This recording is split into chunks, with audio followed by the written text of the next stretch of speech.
We shall continue our discussion on Turing machines. So we were discussing how to perform A plus B given the unary representation of A and B. We saw that we represent A in unary and 0 is the delimiter, followed by B in unary, and the end of the symbol is B. And the logic goes like this. You start scanning the first block of ones. When you encounter the 0 delimiter, that is flipped to 1. And then you scan through the next block of ones. And when you stop, when you look at B, you stop and change your direction. So which means at this point in time, you see that there are A plus B plus 1 ones on the tape. Then we change our direction to left and flip the last one, rightmost one, to blank. So that number of ones become A plus B, which is the desired answer. And we were able to describe the function using this transition function. Please note, when we were discussing how to design algorithms, I was telling you that first we should focus on input representation.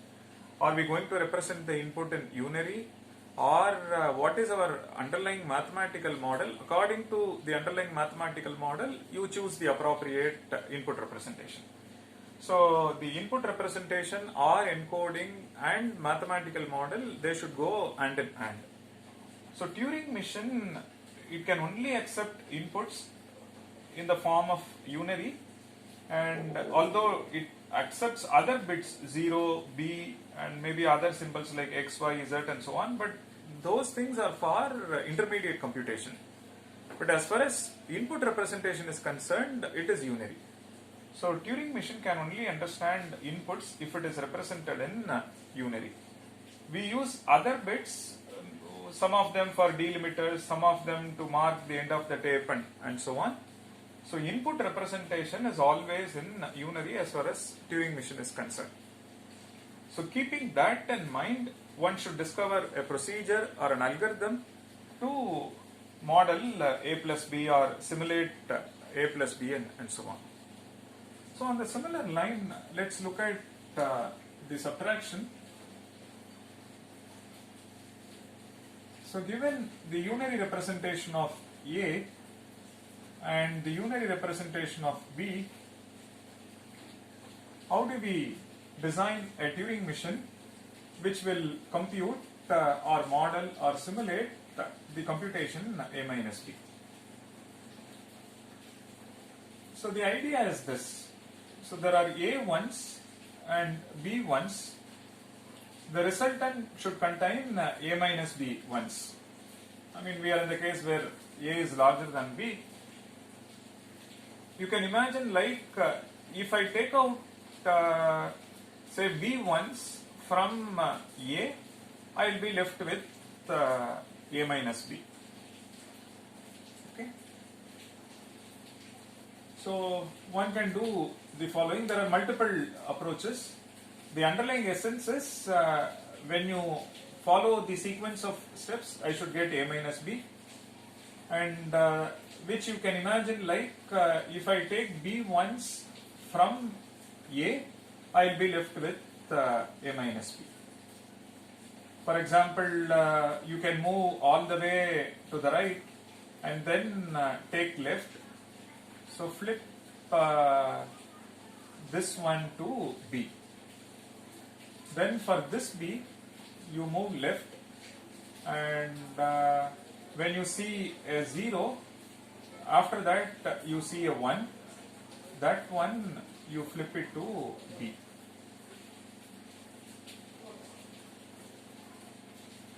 So first I am moving right, and when I hit the last B, I change my direction. So keep moving right. When you hit this, change your direction and flip this one to B. Then you move right, and after this 0, we know it is the unary representation of A. you take one B, one out, which means 1 is flipped to B. Then you change your direction, you move all the way to this. When you encounter a B, you change your direction. So again follow the procedure. 1 is flipped to B.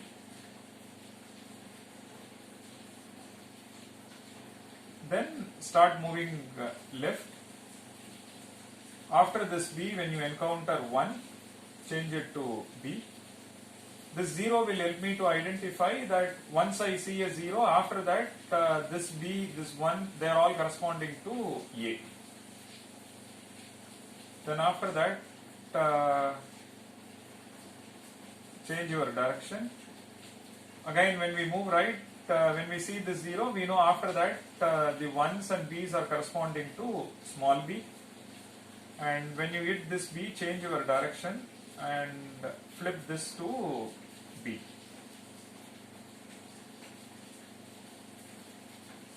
Then you have 0, B, B, B, 1, 1. Then change your direction and move right.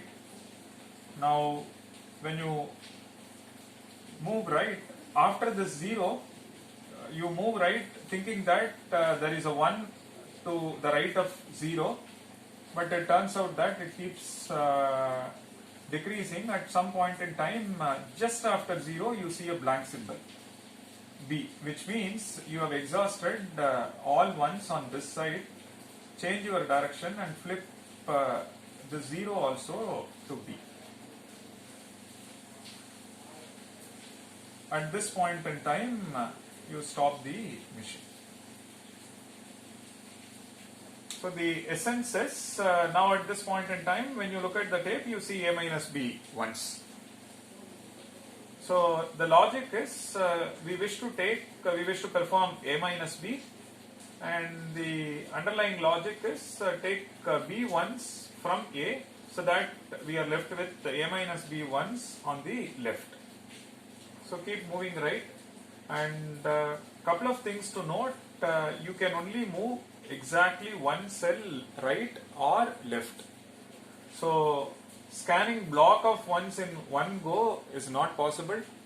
Similarly, you can only flip or write only one bit at a time. 0 can be flipped to B or 0 can be flipped to 1. So that is only, one can only do one bit at a time. So one cannot do multiple bits at a time. That's not possible. So that is how the machine functions. So you move right. When you hit this B, which means you have reached the end of the tape, and change your direction and flip this 1 to B. For this B, I should take one corresponding 1 from A. For that, you move left and change this 1 to B. Change your direction, and again when you hit this B, change your direction, change the next 1 to B. Now you have taken another 1 from B, and move left and take corresponding 1 from A. Keep doing this procedure, and when you move right after 0, if you don't see a 1, which means you have exhausted all ones on B side, and that shows that you are done with the procedure. Flip the 0 also to B.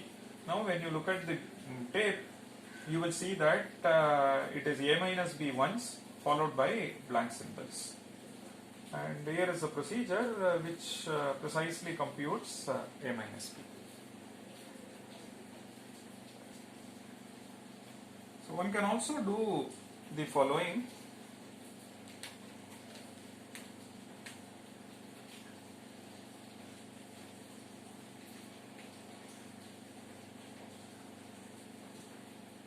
So I can also move right and take out this one, meaning when you see this 0, you change your direction and then take out this 1, change this to B, and then move right and change this 1 to B.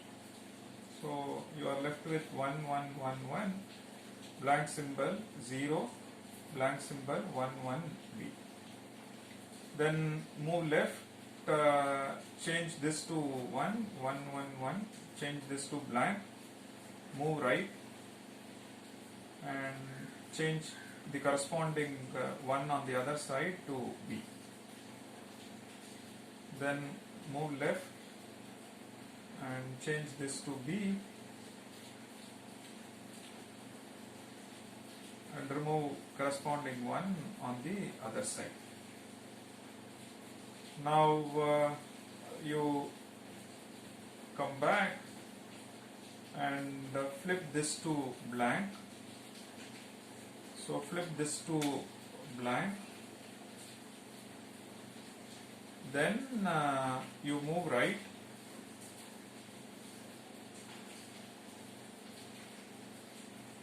But when you move right, you are only seeing blank symbols.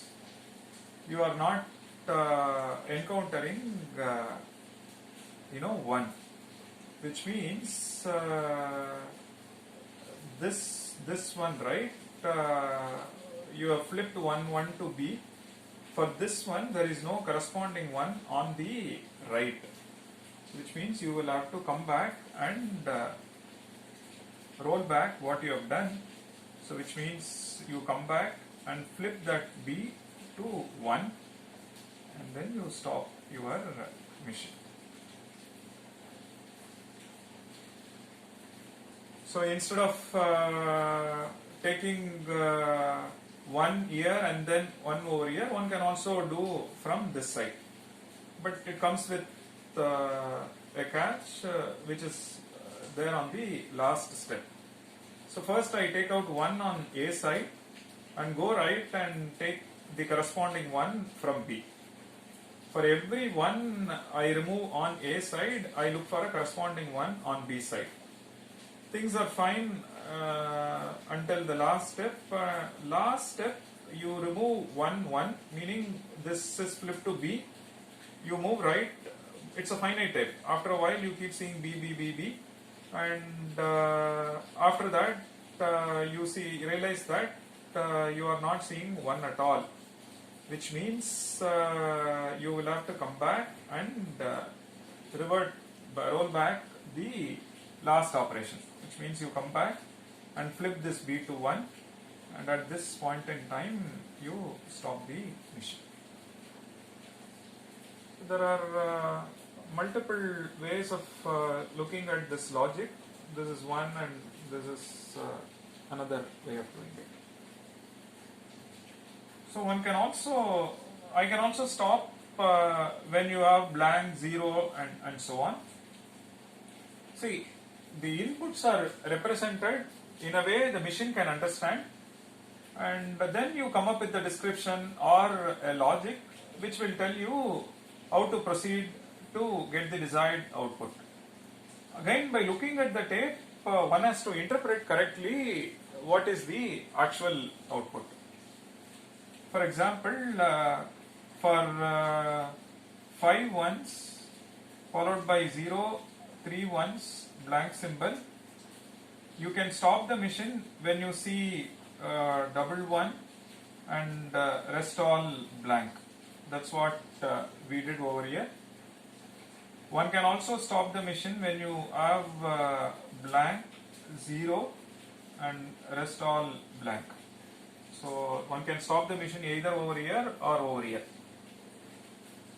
So now it may so happen that for some inputs you see that you are left with ones over here but not here.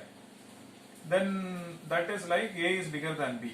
So A minus B ones, you will see it here. And in case B is bigger and A is smaller, then you will be left with B minus A ones on this side. And so if you find ones to the left of 0, which means the answer is A minus B. And if you see ones to the right of 0, means the answer is B minus A. So the description is given, but one has to interpret correctly by looking at the output tape. Okay, so this itself tells you that things like subtraction, just like for a sorting you have multiple ways of solving the problem sorting, and A minus B can be approached in multiple ways. Now natural question is, which logic is efficient? Is this logic efficient or this one? Now to talk about efficiency or to compare algorithms or to compare logic, we need a measure. And when we looked at the classical way of looking at the analysis, we looked at something called time complexity analysis, space complexity analysis. Then we looked at time complexity analysis from asymptotic sense. We started looking at big O notation, theta notation, and so on. But most importantly, we had to fix something called primitive operation. And the time complexity is actually a measure of how many times the primitive operation is done. So one has to identify, suppose multiple operations are involved, one has to identify the most frequent or dominant operation and how many times it is done, and all that one has to take into account. And now, are we doing comparison here, or are we doing any other arithmetic, or are we doing something else? So what is our primitive operation and how many times we are doing that, and the count of that will help us to compare these two approaches, which we shall see next. We shall also look at A star B, A division B, and all that in detail.